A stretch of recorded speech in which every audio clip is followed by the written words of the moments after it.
పలికి పాడేనే రాగాలు. ఈ నేల తల్లి పొట్ట సించుకొనొచ్చే పంటసేల మురిపాలు. మా గాని కురుల అంచు పచ్చంగా మారి మెరిసిపోవు అందాలు. ఆ కొండ కోనలల్ల పొద్దు పొడవంగా కదిలేనంట పాదాలు. ఉన్న ఊరిని కన్నవారిని ఇడిసిపెట్టాడన్నా, కంటి పాపకను రెప్పవాలకుండా కాపుగాస్తాడన్నా.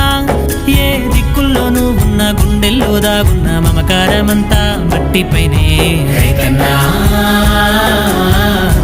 రాజు నీవేనన్నా, నీ సెమట సుక్కల బతుకే బుక్కేడు మెతుకులన్నా. ఓ రైతన్నా